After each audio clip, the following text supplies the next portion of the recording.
Hello everyone, welcome to your channel Vishesh academy by Neha. This is Neha. तो कैसे हैं आप सब? होप सो सब बढ़िया होंगे।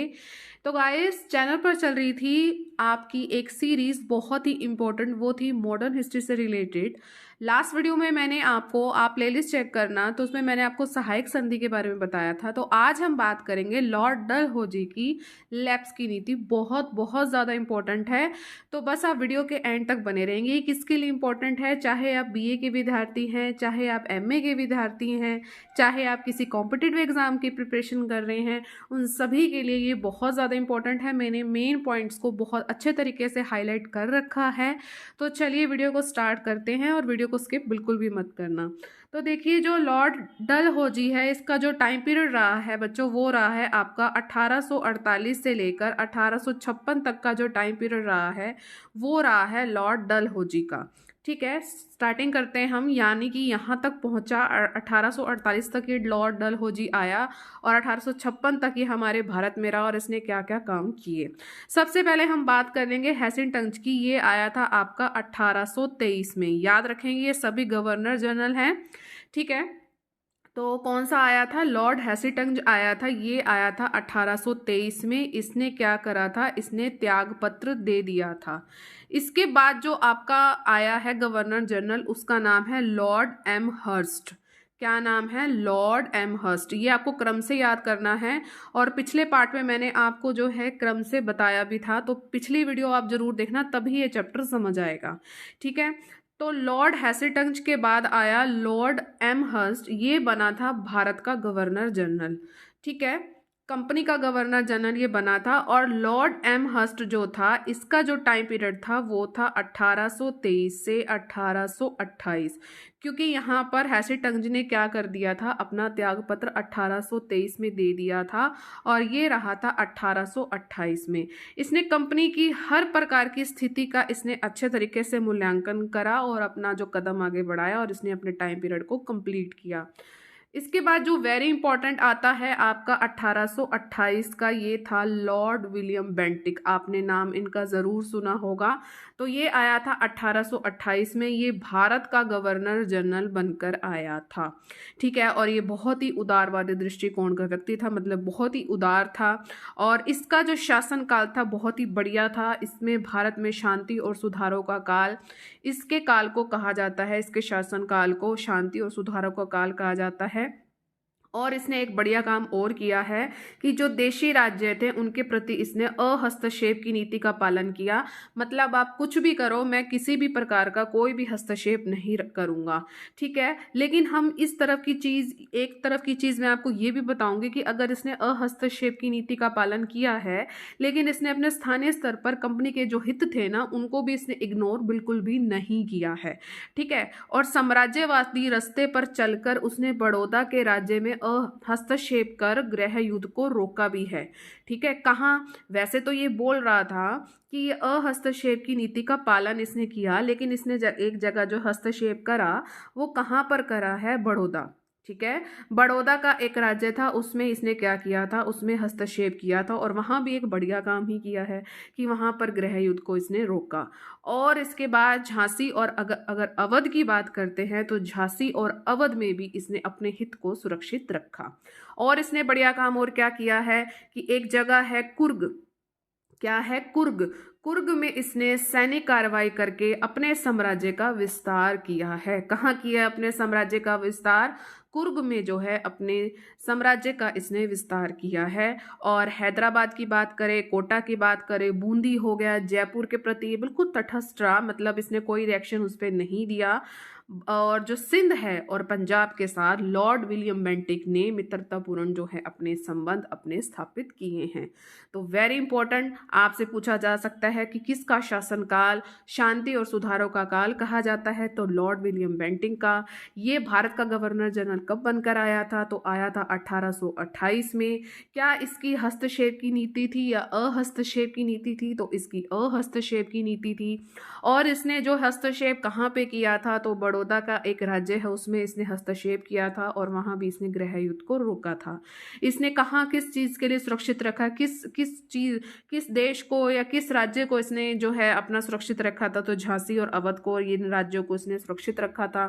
ठीक है। और कहाँ पर इसने अपने साम्राज्य का विस्तार किया था? तो कुर्ग में जो है अपनी सैनिक कार्रवाई करके अपने इसमें साम्राज्य का विस्तार किया था। तो देखो कितने सारे क्वेश्चन बन गए एक ही पैराग्राफ में से, तो इसलिए कहती हूँ कि बहुत ज़्यादा इंपॉर्टेंट है। और किसके साथ इसके मित्रतापूर्ण संबंध थे? तो सिंध और पंजाब के साथ इसके मित्रतापूर्ण संबंध भी थे। इसके बाद अगर हम बात करें तो बेंटिक के बाद आता है चार्ल्स मैटकॉफ। इसका जो टाइम पीरियड रहा है वो एक ही साल का रहा है बच्चों। 1835 से लेकर 1836 तक का जो टाइम पीरियड रहा है वो चार्ल्स मैटकॉफ का रहा है। उसके बाद जो टाइम पीरियड आया है लॉर्ड ऑकलैंड। इसका जो टाइम पीरियड रहा है वो रहा है 1836 से 1842 तक। ठीक है, ये भारत के गवर्नर जनरल थे। ठीक है, इसके बाद जो आपका आया है फिर एंट्री होती है लॉर्ड डलहौजी की, जो हमने मेन पढ़ना है। 1848 में कंपनी का गवर्नर जनरल बनकर ये भारत में आया था। और अगर बात करें तो ये लॉर्ड विलियम बेंटिंक के बाद सबसे महत्वपूर्ण जो ये हमारा गवर्नर जनरल रहा है। इसको आप साम्राज्यवादी भी कह सकते हो और उसको सुधारक भी कह सकते हो। इसने क्या काम किया? इसका भी मेन वही काम था जिस तरह सहायक संधि में था। ठीक है, तो जैसे अपने साम्राज्य का विस्तार करना, तो इसने भी अपने साम्राज्य का विस्तार किया है, चाहे हुक बाय क्रुक कैसे भी इसने किया है, और वो आप पढ़ोगे पार्ट 1 में। ठीक है, और साम्राज्य की सीमा का विस्तार किया है और उसका प्रमुख ध्येय तो ये था कि मुझे अपनी सीमा का विस्तार करना है, चाहे कैसे भी तरीकों से, चाहे उचित तरीके हों चाहे अनुचित तरीके हों। उसने हर तरीके से अपने साम्राज्य का विस्तार किया है और जो विजित देश प्रदेश थे उनको संगठित करने की दिशा में भी आवश्यक ध्यान दिया। ये नहीं है कि अगर किसी देश को या किसी प्रदेश को अगर इसने जीत लिया तो उसके बाद उसको बिखराव उसको पसंद होगा। नो, उसमें उसने संगठन किया है। इसमें भी उसने बहुत इंपॉर्टेंट काम किए हैं। अगर वो इतने इंपॉर्टेंट काम कर रहा है तो आर्थिक विकास के लिए भी इसने बहुत अच्छे सुधार भी किए हैं। ठीक है, और इसकी साम्राज्यवादी जो नीति से ना जो भारतीय थे ना बहुत ज़्यादा दुखी थे। ठीक है, और जो भारतीयों के मन में एक तरह का बहुत बड़ा जो है असंतोष जो है बड़े पीक लेवल पे यहाँ पर पहुँच चुका था। तो अब हम इसको डिटेल में पढ़ेंगे। ठीक है, और इसकी जो नीति थी बहुत ही कूटनीति थी। कूटनीति सफलता ने इसमें किसी भी प्रकार का ना विस्फोट नहीं आने दिया। ये एक लाइन है कि उसके कार्यों ने भारतीयों के मन में असंतोष को बिल्कुल उच्च स्तर पर ला दिया था। जब तक वह यहाँ रहा तब तक बारूद का ढेर एकत्रित हो गया था। वेरी इंपॉर्टेंट, जब तक वो यहाँ पर रहा बारूद का ढेर एकत्रित हो गया था, परंतु जो उसकी जो कूटनीति थी ना, वो कूटनीति सफलता ने इसे कभी भी ना विस्फोट नहीं होने दिया। बारूद का ढेर तो था लेकिन इसमें कभी आग नहीं लगी और आग जो है उसमें विस्फोट नहीं होने दिया। जैसे ही वे भारत से गया, ठीक है, जब इसका टाइम पीरियड पूरा हो गया तो अंग्रेजी राज्य के विरुद्ध एक विद्रोह हुआ। वो था 1857 का विद्रोह। वो जो आपका अगला चैप्टर है उसमें क्रांति हुई, उसमें विद्रोह हुआ, उसमें स्वतंत्रता संग्राम के उसके नाम से जाना जाता है। अब हम डिटेल में पढ़ेंगे इसे। लॉर्ड डलहौजी कैसे था भाई? एक साम्राज्यवादी गवर्नर था। उसने कंपनी का विस्तार किया, कई ढंग अपनाए। ठीक है, और इसने भारत के जो अधिकतर हिस्से थे इसने अपने कंपनी में जो है मिलाने की पूरी कोशिश करी है। उसने कुछ नीतियां अपनाई हैं और उसमें से मैं आज आपको 2 नीतियां पढ़ाऊंगी और कल मैं आपको 2 पढ़ाऊंगी। 4 नीतियां इसने अपनाई हैं। पहली थी विलय यानी कि लैप्स का सिद्धांत, वो बहुत ज़्यादा इंपॉर्टेंट है। युद्ध की नीति भी इसने अपनाई। कुशासन के आधार पर भी इसने जो अपने साम्राज्यवाद को बढ़ावा दिया इसने, और अन्य साधनों द्वारा भी इसने अपने को साम्राज्य का विस्तार किया। तो सबसे पहले हम आज पढ़ेंगे विलय यानी लैप्स का सिद्धांत। क्या है ये, देखते हैं इसका अर्थ। लॉर्ड डलहौजी ने अपने साम्राज्य के विस्तार के लिए बहुत ही इंपॉर्टेंट कदम उठाए हैं। सबसे पहले जो कहते हैं ना कंट्रोवर्सी में रहा है वो है विलय की नीति थी। जो ये नीति थी वो कैसी थी? जैसे वो भारतीय समाज है उसके मूल्यों के बिल्कुल विपरीत थी। मतलब कि जैसे आप चाहते हो कि भाई मुझे ये चीज़ चाहिए तो मुझे चाहिए, चाहे आपके मूल्य चाहे आपकी नैतिकता गई सब कुछ भाड़ में। तो ये यही था। ठीक है, जिसके कारण अंग्रेजों को स्थानीय लोगों के साथ भी भारी विरोध का सामना करना पड़ रहा था। अब वहाँ के जो लोग थे, आसपास के लोग थे, तो उनके साथ ही तो ये सब चीज़ें हो रही थी। तो वो जो लोग थे वो अंग्रेजों का बहुत ज़्यादा विरोध कर रहे थे। हिंदू धर्म की परंपरा के अनुसार ऐसा कोई भी व्यक्ति जिसको संतान ना हो तो वह किसी भी अन्य व्यक्ति के पुत्र को गोद लेकर अपना वारिस उसको बना सकता था, ये चीज थी। और वह उसकी हर प्रकार की संपत्ति पर शक्ति का उत्तराधिकारी वो माना जाएगा। ये चीज उस समय हो रही थी जब तक लॉर्ड डलहौजी नहीं आया था। इस परंपरा का पालन जो है उस समय किया जा रहा था। ठीक है, अगर किसी इंसान की संतान नहीं है और वह कोई जो है पुत्र को गोद ले लेता है और उसको अपना वारिस वो बना सकता था, और जो वारिस था उसको हर प्रकार की संपत्ति दी जाती थी और उसको शक्ति का उत्तराधिकारी उसको मान लेते थे। और ये चीज़ जो है ये परंपरा चलती आ रही थी। और इसके लिए जो है स्थापित आपको परंपरा के अनुसार जो है निसंतान व्यक्ति जो है अपने जीवन काल में इस प्रकार के उपचारित्य की पूर्ति करता है। अब जब हमारे भारत में ईस्ट इंडिया कंपनी आई तो ईस्ट इंडिया कंपनी के प्रभाव में स्थापित होने के बाद भी इसका पालन आराम से हो रहा था। ठीक है, 1825 की अगर हम बात करें सन आप याद करना, तो 1825 में कंपनी की सरकारी घोषणा के अनुसार एक ये हुआ, ये चीज आई थी कि इस प्रथा को मान्यता दी गई थी, 1825 में दी गई थी। और कंपनी ने यह स्वीकार किया कि हिंदू धर्म की इस परंपरा को मानने के लिए कंपनी बाध्य है। मतलब कंपनी बाध्य है कि जो तुम कर रहे हो वो ठीक कर रहे हो, और 1825 में ये जो है मान्यता दी गई थी। इसलिए वो इस मामले में कभी भी हस्तक्षेप नहीं करेगी। कंपनी भारतीय मामले में जो ये मामला है कि भाई कि तुम अपना वारिस बना रहे हो, तुम उसको उत्तराधिकारी घोषित कर रहे हो, शक्ति दे रहे हो, हमारा कोई लेना देना नहीं है। लेकिन 1825 के बाद जो है 1842 में जाकर ये जो कानून है इसको पूरी तरह तोड़ा और इसके बाद इसमें थोड़ा सा परिवर्तन हुआ और स्पष्ट चीज एक बात निकल कर आई कि ऐसे राज्य जिनको अंग्रेजी राज्य का संरक्षण प्राप्त है को ये जो संरक्षण प्राप्त है, कंपनी के जो मुखिया है उनसे औपचारिक मान्यता लेनी पड़ेगी।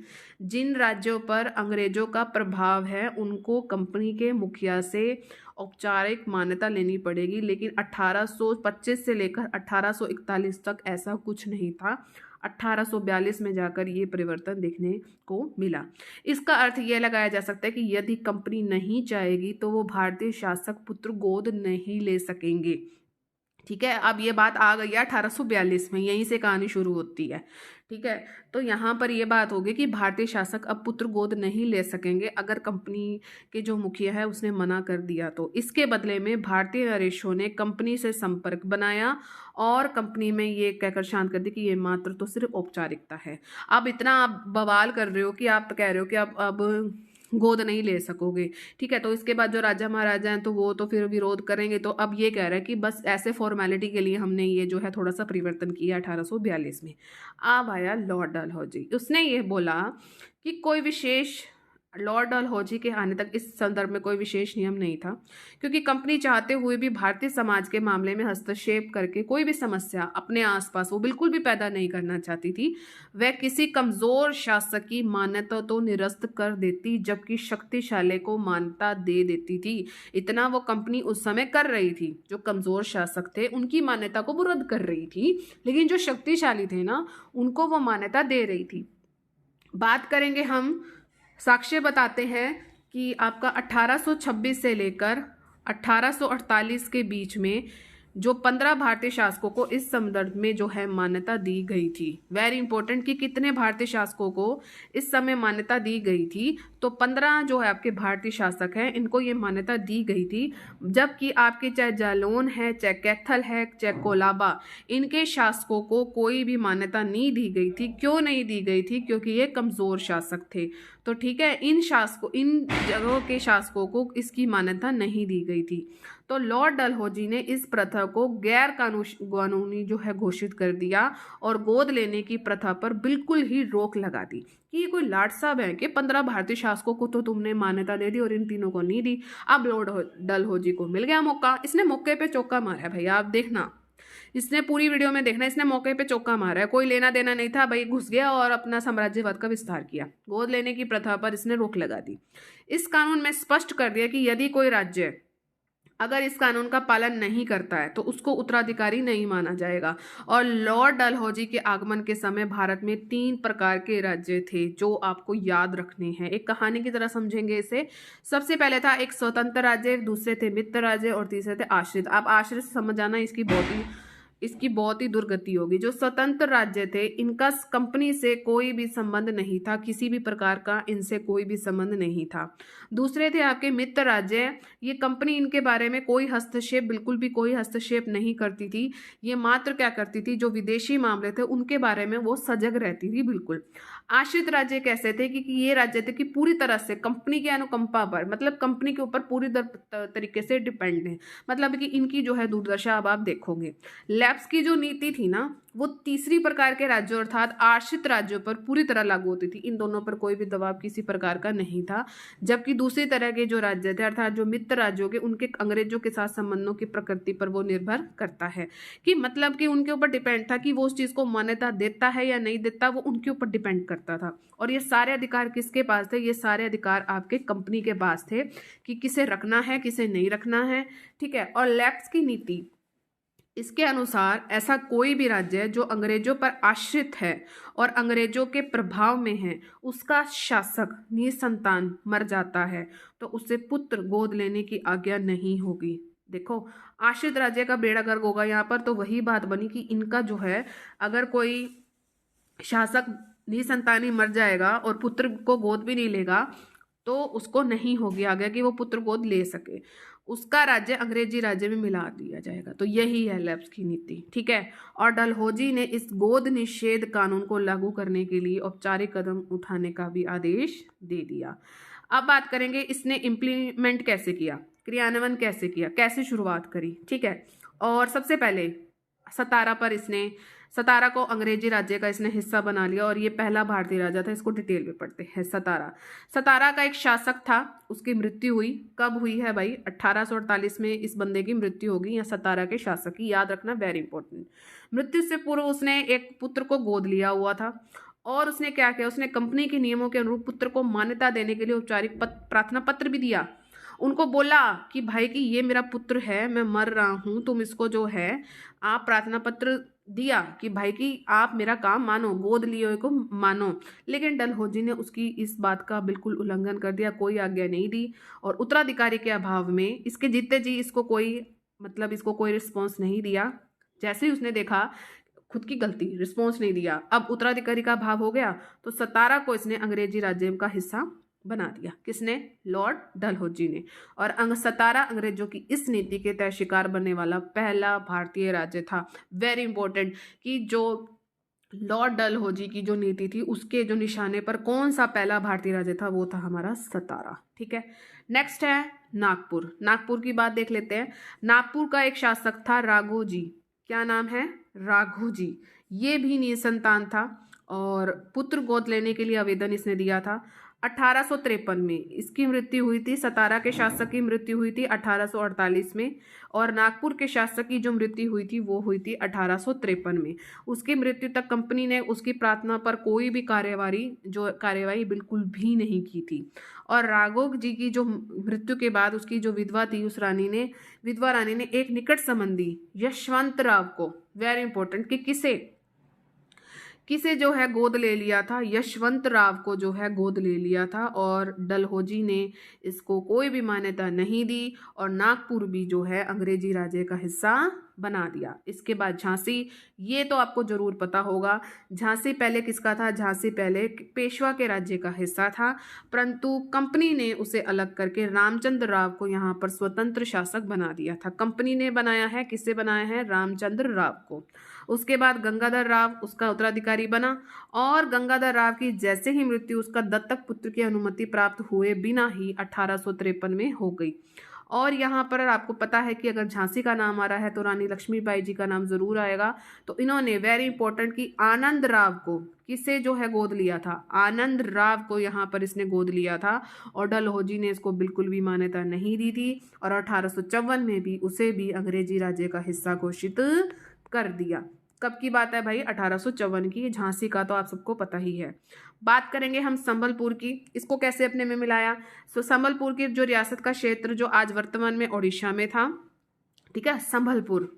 और यह रियासत पहले किसकी थी? भोसले की रियासत का हिस्सा था।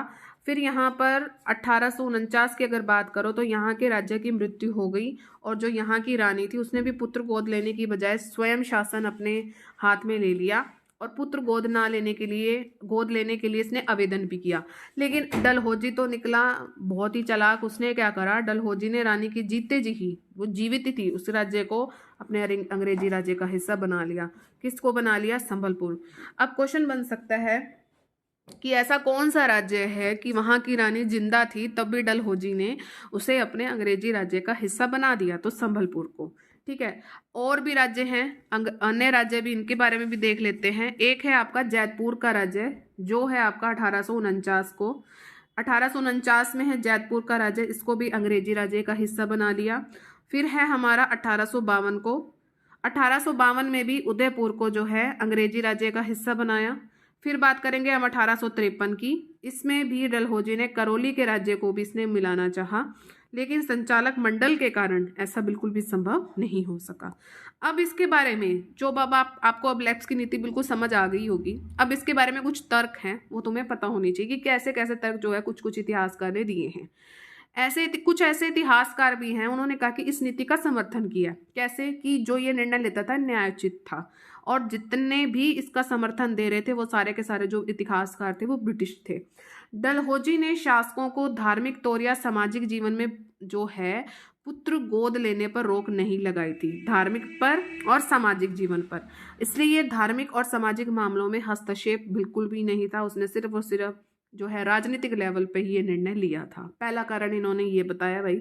दूसरा ये बताया कि अंग्रेजों पर जो जितने भी आश्रित राज्य थे वो बिल्कुल भी अपनी कोई प्रशासनिक जिम्मेदारी को बिल्कुल भी अच्छे से नहीं निभा रहे थे, और उनका सारा जीवन जो है आपका विलासता में जी रहा था। और जनता को डलहौजी जो चाहता था, जो ऐसे राज्य हैं, ऐसे राज्यों से जो आमजन है उनको मैं राहत दिला सकूं। ये दूसरा कारण बताया, तर्क दिया है भाई, लॉजिक दिया है कि उसने डलहौजी ने ऐसा काम क्यों किया।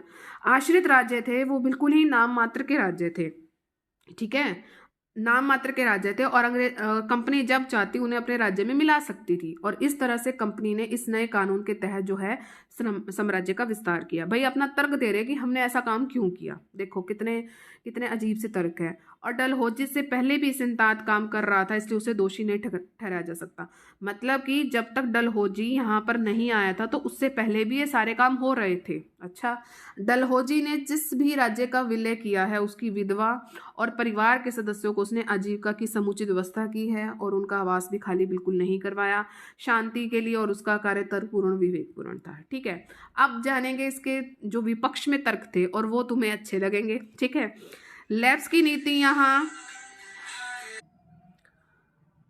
नीति की अगर विपक्ष में अगर तर्क बताओगे तो मैं आपको ये बताती हूँ कि यहाँ जहाँ तक कुछ लोगों ने समर्थन किया है वही अधिकतर लोगों ने उसकी आलोचना भी की है। ठीक है, और इन इतिहासकारों में अधिकतर जो थे भारतीय थे और स्लीमेन थे। उसमें कौन थे? ब्रिटिश थे, कैप भी था, और अंग्रेजी इतिहासकार भी थे। ये तुम लिख सकते हो, ये लिखने के लिए बहुत अच्छे पॉइंट्स हैं। डलहौजी को हिंदुओं और भारतीयों की धार्मिक और सामाजिक परंपराओं में हस्तक्षेप करने का बिल्कुल भी राइट नहीं था, बिल्कुल भी राइट नहीं था, लेकिन उसने ये सारे काम किए हैं। यदि कोई दत्तक पुत्र संपत्ति का वारिस हो सकता है तो राज्याधिकार का क्यों नहीं हो सकता? अगर तुम उसमें उसको मान रहे हो तो राज्याधिकार का क्यों नहीं हो सकता?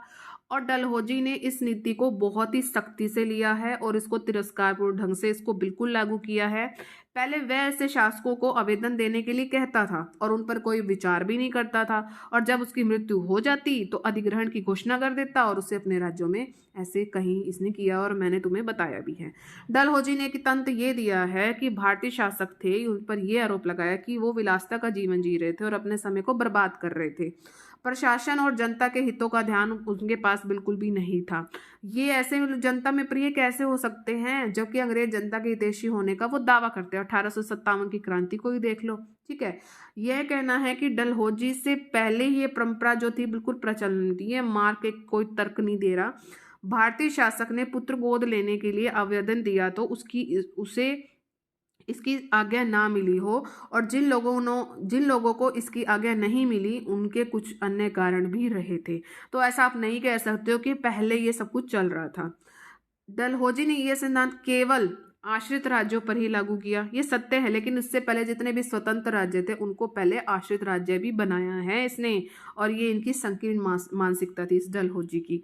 और डलहौजी लय दे के भाई की एक साम्राज्यवादी था और उसको कार्य करना था, चाहे उचित है चाहे अनुचित है, हर तरीके से इसने इस चीज़ को कार्य किया है, अपने कार्य को बढ़ाया है, ठीक है। और इस ये साम्राज्यवादी भूख का इसकी हिस्सा था। सामाजिक बात कर लो, धार्मिक कर लो, नैतिक, इन तीनों आधारों पर इसने अधिकार नहीं था कि भारतीय शासकों को इस अधिकार से वो वंचित रखे।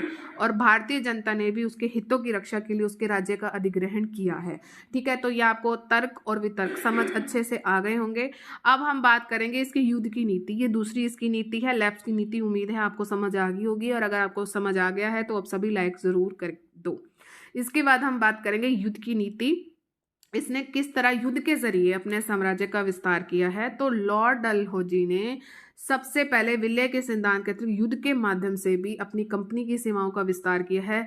मेन इसने किया है युद्ध पंजाब और बर्मा से, ठीक है, इसको युद्ध करना पड़ा। तो सबसे पहले जो अगर बात करेंगे दूसरा अंग्रेज सिख युद्ध जो है इसने किया। पंजाब का स्वतंत्र जो था सिख राज्य वो किसके अंडर में था, महाराणा रणजीत सिंह के ये अंडर में था, ठीक है। पंजाब का जो सिख राज्य था वो महाराणा रणजीत सिंह के काल में बहुत शक्तिशाली था, और रणजीत सिंह के साथ अंग्रेजों के संबंध थे बिल्कुल अच्छे थे, मित्रतापूर्ण थे। बात करेंगे हम 1809 की, तो उसमें क्या हुआ था। 1809 में रणजीत सिंह और अंग्रेजों के बीच में एक संधि हुई थी। क्या संधि हुई थी, रणजीत सिंह और अंग्रेजों के बीच में एक संधि हुई थी जिसे कहा जाता है अमृतसर की संधि। और इस संधि के अनुसार एक जो है सीमा निर्धारित हुई है वो थी सतलुज नदी। ध्यान से समझेंगे, सतलुज जो नदी है दोनों के बीच में एक सीमा निर्धारित हुई थी। इन दोनों के बीच में, किस किस के बीच में, रणजीत सिंह के बीच में और अंग्रेजों के बीच में। कब हुई थी, 1809 में। कौन सी संधि हुई थी, अमृतसर की संधि हुई थी। जब तक रणजीत सिंह जीवित रहा, जब तक जो है रणजीत सिंह जीवित रहा तब तक अंग्रेजों ने उसके और पंजाब राज्यों के मामले में बिल्कुल भी हस्तक्षेप नहीं किया, ठीक है, क्योंकि इनके बीच में अमृतसर की संधि हुई, सतलुज नदी दोनों के बीच में एक सीमा निर्धारित हुई। जब वो, अब इसकी डेथ कब हुई है रणजीत सिंह की, ये हुई है 27 जून 1839 को। 27 जून 1839 को इसकी मृत्यु हो गई। किसकी मृत्यु हुई है, रणजीत सिंह की। ध्यान से सुनेंगे, जब इसकी मृत्यु हो गई रणजीत सिंह की, इसके बाद पंजाबी राज्य में, जो पंजाब राज्य था उसमें फूट पड़ने लगी, षड्यंत्र बहुत हद तक बढ़ने लगे। इसका एक उत्तराधिकारी था रणजीत सिंह का जिसका नाम है खड़क सिंह। नाम ध्यान कर लो, खड़क सिंह। खड़क सिंह की जो भी है मृत्यु हो गई थी। इसकी कब मृत्यु हुई है, इसकी हुई है 1840 में। रणजीत सिंह की मृत्यु कब हुई है, 1839 में। खड़क सिंह की कब मृत्यु हुई है, 1840 में। इसके बाद आया शेर सिंह। खड़क सिंह के बाद आया शेर सिंह, ये भी हत्या और षड्यंत्र का शिकार बना और इसकी 3 साल बाद मृत्यु हुई है जो हुई है 1843 में। फिर आया 1843 में जो ये रणजीत सिंह है इसका सबसे छोटा पुत्र आया दिलीप सिंह। ध्यान से, 1843 में कौन आया, इसका छोटा पुत्र दिलीप सिंह। उसकी माता यानी रणजीत सिंह की पत्नी और दिलीप सिंह की माता महारानी जिंदा या छिंदन इसकी संरक्षिका बनी थी। और महारानी ने सिख शक्ति और षड्यंत्रों पर काबू पाने के लिए अंग्रेजों और सिखों के बीच झगड़े का वातावरण बनाया था, ठीक है। आप जो है इसने ये सारे काम किए हैं, अंग्रेजों और सिखों के बीच झगड़े का वातावरण इस महारानी जिंदा या छिंदन ने बनाया है। और इसी आधार पर अंग्रेजों को पंजाब की आंतरिक गतिविधियों में हिस्सा लेने का अवसर मिला। यानी कि इतना 1839 की अगर बात करें, 1840 की अगर बात करें और 1843 तक ये 3 उत्तराधिकारी आए हैं। इनके मामले में इस टाइम तक जो है अंग्रेजों ने कुछ नहीं किया। लेकिन जैसे ही दिलीप सिंह आया, सबसे छोटा पुत्र रणजीत सिंह का, 1843 की अगर बात करो तो इसके बाद जो है अंग्रेजों को पंजाब की आंतरिक गतिविधियों में हिस्सा लेने का मौका मिल गया, ठीक है। और अंग्रेजों और सिखों के बीच कई तरह से अविश्वास का वातावरण बना और जो अंग्रेज थे वो पंजाब को जीतने की बिल्कुल योजना बना रहे थे और इसी कारण सिख सेना से प्राय उनका विवाद चलता ही रहा था, ठीक है। बात करेंगे हम नवंबर 1844 की। ठीक है। नवंबर 1844 में क्या हुआ था, जो क्रोड था फूट लुधियाना में रेजिडेंट बहाल हुआ था और तनाव के यहाँ पर आसार बढ़ गए थे, और क्योंकि वह काफ़ी उग्र गतिविधियां रखता था। जो ये क्रोड फूट है ये एक तरह का मतलब गतिविधियों करने वाला है, ये लुधियाना में रेजिडेंट था, वहाँ पर ये बहाल हुआ था। ठीक है। और इस कारण वहाँ पर जो थे बहुत सारे तनाव जो थे उभरने लग गए थे, और ये बहुत ज़्यादा उग्र गतिविधियां मतलब बहुत ज़्यादा गुस्सा था इसमें। ठीक है। ये बात हो रही है नवंबर 1844 की। अंग्रेजों की सतलुज नदी पर, क्योंकि सतलुज नदी तो एक सीमा थी, ध्यान आ गया, रणजीत सिंह और इसमें आपके अंग्रेज के बीच में सतलुज नदी सीमा थी। अमृतसर की संधि हुई थी, हमने अभी अभी पढ़ा है। तो अंग्रेजों की सतलुज नदी पर पुल बनाने की योजना ने युद्ध का वातावरण बना दिया। भाई तुम पुल क्यों बनाओगे, तो सीमा है तो उनका भी तो हक बनता है ना। इसके बाद 1845 से 46 तक अंग्रेजों का पहला सिख युद्ध हुआ। इस युद्ध में लाल सिंह और तेजा सिंह, नाम ध्यान रखेंगे इंपॉर्टेंट है, लाल सिंह और तेजा सिंह ये दो देशद्रोही थे। इन दोनों देशद्रोहियों के कारण सिखों की क्या हो गई, हार हो गई, और उन्हें लाहौर की शर्मनाक संधि भी करनी पड़ी। और यह संधि बिल्कुल बिल्कुल जो सहायक संधि हम पढ़ चुके हैं उनकी तरह ये संधि थी। और यहाँ पर जो सिख सेना थी ना उसकी संख्या भी इन्होंने घटाई थी, वो संख्या इन्होंने कर दी थी 12,000। और अंग्रेजों को पंजाब का काफ़ी हिस्सा यहाँ से मिल चुका था। और राजा जो दिलीप सिंह थे जिसकी माता थी जिंदा, ठीक है, और अन्य यूरोपीय शक्तियों ने इससे संबंध ना बनाने का इनको आश्वासन भी दिया था। प्रथम सिख युद्ध ने जो सिख युद्ध ने सिखों की शक्ति को बिल्कुल कमजोर तो कर दिया था, लेकिन उनका साहस बरकरार था। और फिर युद्ध हुआ, उसकी तैयारियों में फिर जुट गए, और अपनी हारों के जो वो जानते थे कि हमारी किस तरह से हार हुई, उनके सब कारणों को उनको पता था। क्योंकि लाल सिंह और तेजा सिंह कैसे थे, ये देशद्रोही थे, और इनको पता है कि इन्हीं के कारण हमें ये जो है सहना पड़ा। और उन्होंने पता था कि अंग्रेजों के अतिरिक्त उन्होंने अपने ही लोग उनके शत्रु थे। दिलीप सिंह और महारानी जिंदा के साथ अंग्रेजों का व्यवहार सिखों को बिल्कुल भी पसंद नहीं था, इनके साथ अभद्र व्यवहार करते थे। फिर भी वे युद्ध के लिए अभी तैयार नहीं थे, क्योंकि उन्हें और यह युद्ध फिर भी ये नहीं चाहते थे कि युद्ध हो, लेकिन फिर भी उनको युद्ध करना पड़ा। अब युद्ध के कारण क्या थे, सबसे पहले मौलिक कारण, पहला अंग्रेज सिख युद्ध तुम्हें बता दिया, उसमें क्या क्या हुआ। सिखों को लाहौर की जो है एक बहुत गंदी, कहेंगे बेहद अपमानजनक इनको जो संधि लगती थी, इस युद्ध के कारण क्या हुआ, ये जब युद्ध हो गया, संधि होगी, इसके बाद लाहौर में एक अंग्रेजी रेजिडेंट भी छोड़ा गया। अब इसने क्या किया, ये जो अंग्रेजी रेजिडेंट था ये सिख राज्य के आंतरिक मामलों में हस्तक्षेप करता था। रेजिडेंट ने राज्य की आर्थिक बचत के बहाने कुछ सिख को सेना से भी निकाल दिया था। भाई हम बचत करेंगे, जो सिख सेना थी उसमें से कुछ को निकाल दिया, और सैनिकों का वेतन भी इन्होंने कम कर दिया। और अंग्रेजों ने क्या किया, महारानी जो जिंदा थी उस पर अभियोग चला दिया कि वह सुरक्षा के रूप में ठीक से काम नहीं कर रही है, क्योंकि उन्होंने पंगे लेने थे। भाई सीधी बात है, मैंने आपको शुरू में बता दिया था। और अंग्रेज जो है विरोधी गतिविधियों का संचालन भी ये जो है महारानी जिंदा कर रही है। उसे यहाँ से बंदी बनाकर कहाँ भेज दिया, इलाहाबाद। किसे भेज दिया, महारानी जिंदा को। उसके बाद उसकी पेंशन भी इन्होंने नियत कर दी, 1,50,000 रुपए जो है वार्षिक नियत की इनको जो है पेंशन दे दी थी। पहले ये नियत थी, और घटाकर इसको मात्र 12,000 पर लाकर खड़ा कर दिया। और कुछ ऐसे कारण भी थे जिन्होंने अंग्रेजों सिखों में संयम, जो पेशेंस लेवल था, बिल्कुल डाउन हो चुका था। और डलहौजी को पंजाब के मामले में आक्रमण करने का मौका कब मिला, अब ये है, ये मेन है, इसको ध्यान से सुनना। एक तो मेन कारण आपको पता लग गए, मौका मिला मूल राज की समस्या के कारण मिला, कि अब डलहौजी को लगा भाई अब तो अटैक होगा, अब तो बात बनेगी, अब ये जो पंजाब है मेरे पूरे मतलब मेरे अधिकार में आ जाएगा। कारण क्या बना, मूल राज की समस्या के कारण बना। मूल राज कौन था, मूल राज मुल्तान, म से मुल्तान। तो मूल राज मुल्तान का गवर्नर था, और उसने अपने क्षेत्र की जनता का समर्थन पाने के लिए कुछ सुधार भी किए थे। लेकिन उसका जो है आर्थिक स्थिति भी बहुत ज़्यादा खराब हो गई थी।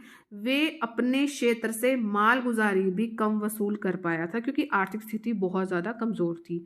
इसलिए लाहौर दरबार को दी जाने वाली कुछ राशि वो जमा नहीं कर पाया। समझ रहे हैं बात को, वो कुछ राशि देता था लाहौर में, वो जमा नहीं कर सका, क्योंकि वो अपने ही क्षेत्र की जो आर्थिक स्थिति थी उसकी कमज़ोर हो गई थी, मुल्तान की। लाहौर के रेजिडेंट ने क्या किया, लाहौर के रेजिडेंट ने इस पर दबाव डाल दिया कि अगर उसने ये पैसे जमा करने की बजाय अपने पद से त्यागपत्र देना इसने उचित समझा। और लाहौर के अंग्रेजी रेजिडेंट जो थे काहन सिंह को क्या आ गया, मूलराज की जगह अब काहन सिंह को क्या कर दिया, मुल्तान का गवर्नर बना दिया। और उसका वेतन कितना निश्चित कर दिया, उसका वेतन निश्चित कर दिया 30,000 रुपये वार्षिक वेतन इन्होंने निर्धारित कर दिया। कहानी समझ रहे हैं। काहन सिंह ने क्या किया, जो दो अंग्रेजी अफसर थे, एक थे एग्न्यू, एक था एडरसन, इसके साथ मुल्तान में पद ग्रहण करने के लिए इसको गया। ठीक है, ये दो बंदे गए काहन सिंह के साथ, मुल्तान में जाओ और पद ग्रहण करके आओ। मुल्तान के सैनिकों ने उसके विरुद्ध विद्रोह कर दिया। किसके, काहन सिंह के विरुद्ध। और दोनों अंग्रेज अधिकारी, एक ये कौन थे, एग्न्यू, और एक था एडरसन, इन दोनों को मार दिया।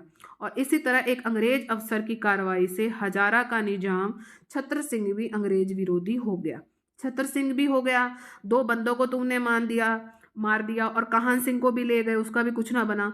तो मूलराज और शेर सिंह ने अंग्रेजों के विरुद्ध सिखों का साथ देने का फैसला किया। एक बंदा और जुड़ गया है, शेर सिंह और मूलराज कौन था, मुल्तान का गवर्नर था। इन्होंने सिखों के साथ देने का फैसला ले लिया, वो भी अंग्रेजों के विरुद्ध। इस तरह से जो है अंग्रेज विरोधी विद्रोह पंजाब के अधिकतर जो है हिस्सों में ये सारे फैल गए थे और डलहौजी ने इसे सैनिक कार्रवाई से नियंत्रित किया। आप समझ पा रहे हैं। लिखने के लिए मैटर आपका यही है, लेकिन एक कहानी के रूप में समझेंगे तो रट्टा नहीं मारना पड़ेगा। ठीक है, और आपको पता है मैंने आपको अच्छे से समझा रखा है कि आपने इसको पॉइंट्स में कैसे लिखना है। ठीक है, कहानी समझ आ गई है कि मूलराज और शेर सिंह ने भी अंग्रेजों के विरुद्ध जो है सिखों का साथ देने का फैसला किया और इस तरह से अंग्रेज विरोधी विद्रोही जो है पंजाब के अधिकतर हिस्सों में फैल गए थे और डलहौजी जैसे सैनिक कार्रवाई से नियंत्रित किया था। अब बात करेंगे हम युद्ध की घटनाओं की। तो डलहौजी की बात करें तो डलहौजी ने पंजाब की स्थिति का पूरा जायजा लिया। ठीक है, वो पहले जायजा लिया कि जल्दबाजी में वो कोई भी काम नहीं करना चाहता था जो इससे उसके हित में ना हो। युद्ध की शुरुआत हुई सिखों की हार से, सिखों की ओर से हुई थी। शुरुआत सिखों ने की थी, उन्होंने नहीं की थी। शेर सिंह ने नवंबर 1848, अगर बात करें नवंबर 1848 में एक लड़ाई हुई थी, रामनगर की लड़ाई में, इसमें जो अंग्रेजों को हरा दिया था। छतर सिंह ने भी साथ देने का किया था ना फैसला, तो छतर सिंह ने भी इन पर अटक पर आक्रमण करके अंग्रेजों को पराजित कर दिया था।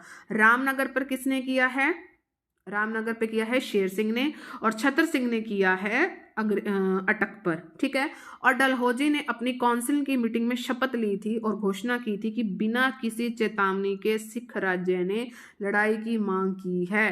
कोई चेतावनी नहीं दी है और डायरेक्ट हम पर मतलब अटैक करें, और मैं शपथ लिखता हूँ कि उनके प्रतिशोध के साथ उनको ये चीज़ मिलेगी। आपने बताना था कि तुम हम पर अटैक करोगे, ऐसे थोड़ी होता है।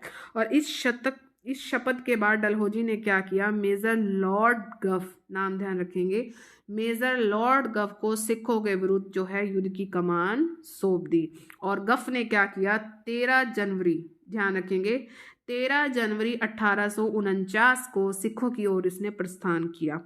फिर चिलियानावाला के स्थान पर अंग्रेजों और सिखों के बीच में पहली मुख्य मुठभेड़ हुई थी।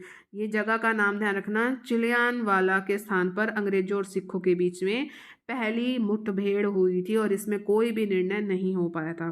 किसके नेतृत्व में गए थे, मेजर लॉर्ड गफ के नेतृत्व में। डलहौजी ने इसी बीच क्या काम किया कि चार्ल्स नेपियर को, नाम ध्यान रखेंगे, चार्ल्स नेपियर को भी पंजाब अभियान के लिए यहाँ पर भेजा और नेपियर ने यहाँ पर 22 जनवरी 1849 को क्या किया था, मुल्तान पर आक्रमण कर दिया था। डेट ध्यान रखेंगे क्योंकि यहीं से कहानी शुरू होती है। 22 जनवरी 1849 को मुल्तान पर आक्रमण किया और मूलराज को यहाँ पर कैद कर दिया और जो है लड़ाई हुई, फिर हुई जाकर यहाँ पर जनवरी की बात हो रही है, 22 जनवरी 1849 की यहाँ पर बात हो रही है। फिर 21 फरवरी उसी साल ही 1849 को सिखों और अंग्रेजों के मध्य क्या होती है, एक लड़ाई हो गई और लड़ाई कहाँ हुई, गुजरात में हुई। और जो ये लड़ाई इतिहास में किस नाम से विख्यात है, ये तोपों की लड़ाई के नाम से ये विख्यात है। और इसमें क्या हुआ, इसमें सिखों की हार हो गई, इसे निर्णायक युद्ध का नाम भी दिया जाता है। और 12 मार्च उसी साल 1849 को छतर सिंह और शेर सिंह ने भी लड़ते हुए अंग्रेजी सेना के समक्ष जो है बिल्कुल समर्पण कर दिया। और फिर 29 मार्च को डलहौजी 29 मार्च 1849 को लॉर्ड डलहौजी ने, ठीक है, इसमें जो है महत्वपूर्ण निर्णय लिए पंजाब के संदर्भ में और इसके तहत दिलीप सिंह को गद्दी से उतार दिया। याद आया कौन है? दिलीप सिंह। दिलीप सिंह को यहाँ पर गद्दी से उतार दिया और उसको पेंशन देनी शुरू कर दी और पंजाब को फाइनली अंग्रेजी राज्य में मिला दिया गया और मूल राज को, ठीक है, उसको आजीवन कारावास दे दिया, दंड दे दिया, बंदी बना लिया। तो इस तरह से लॉर्ड डलहौजी ने अपनी नीति के अनुरूप पंजाब के जो सिख राज्य था, जिसका गौरव था रणजीत सिंह, उसके द्वारा स्थापित किया गया ये था, और समाप्त करके अंग्रेजी राज्य में उसको मिला लिया। और डलहौजी अपनी इस नीति के कारण बहुत बहुत आलोचित हुआ था, आलोचना का ये शिकार जो हुआ था। इसके हम युद्ध के परिणाम देख लेते हैं। युद्ध की समाप्ति जैसे हुई तो पंजाब राज्य का स्वतंत्र अस्तित्व समाप्त हो गया था, बिल्कुल हो चुका था। आप देख रहे हो कितनी गंदी कंडीशन हो गई थी। महाराजा आपके दिलीप सिंह था, उनकी माता थी महारानी जिंदा, उसके जो है 50,000 रुपये उनको वार्षिक पेंशन देकर उच्च शिक्षा के लिए कहा तुम लंदन चले जाओ। सिख सेना को इन्होंने बिल्कुल भंग कर दिया। पंजाब के शासन पर एक विशेष बोर्ड को उन्होंने सौंप दिया। पंजाब के जितने भी सभी प्रमुख पदों पर अंग्रेजों का आधिपत्य कर दिया। डलहौजी की जांच पड़ताल के बाद पता लगता है विद्रोहियों को दंड भी दिया, और जिनकी जो विद्रोही थे ना इस सिख युद्ध में, जो इसके अगेंस्ट खड़े थे, तो डलहौजी ने इन सबको दंड दिया और उनको मतलब विद्रोहियों को दंड भी दिया जिनकी विद्रोह में भूमिका थी, और अधिकतर की जगह जो जागीरें थे उनको जब्त कर ली गई। ठीक है, तो ये चीज़ें उस समय हुई। और संक्षेप में जो पंजाब का विलय था वो नैतिक दृष्टि से बिल्कुल अनुचित था। आप देख रहे हो ना, सारी आपने कहानी पढ़ ली है, तो बिल्कुल अनुचित था। लेकिन कंपनी की जो विस्तारवादी दृष्टिकोण, वो डलहौजी के स्वार्थ को आप अच्छे से देख पा रहे हो कि ठीक निर्णय था। उनकी सीमा जो थी अफगानिस्तान तक पहुंची और अंग्रेजी राज स्तर पर उत्तर पश्चिमी सीमा की ओर होने वाले आक्रमणों का भय इनमें कम हो गया। ठीक है, दूसरा आंग्ल बर्मा युद्ध हुआ, इससे भी इसने अपने साम्राज्य का विस्तार किया। ठीक है, इसके बाद सिक्किम के साथ इसका संबंध हुआ। ये हम नेक्स्ट वीडियो में करेंगे क्योंकि 40 मिनट की वीडियो होगी। आज आप इतना पढ़ लो, और दूसरा आंग्ल बर्मा युद्ध और अगला और थोड़ा सा आगे और मैं इसको मूव ऑन करूंगी। कोई बात नहीं, हम 3 पार्ट और कर लेंगे, हमने जो है खींचना नहीं है ऐसे। अभी आपके पास समय है तो 40 मिनट का वीडियो है, आज इसको पढ़ लो, फिर आगे इसको मैं कल इसको बिल्कुल कंटिन्यू करेंगी और कंटिन्यूटी में हम इस चैप्टर को अब कंप्लीट करेंगे। नो, इसमें आप इसमें कोई भी ब्रेक नहीं लगाने वाली, क्योंकि आपका जो समय है वो बिल्कुल नज़दीक है आपकी पढ़ाई का, और आपके जो है एग्ज़ाम का टाइम बिल्कुल नज़दीक है। तो मैं अब सोच रही हूँ कि पहले मैं आपके ये चैप्टर्स बिल्कुल आराम से कंप्लीट करूँगी, 1857 की क्रांति, और यहाँ पर जो है आपका सिलेबस बिल्कुल कंप्लीट हो जाएगा।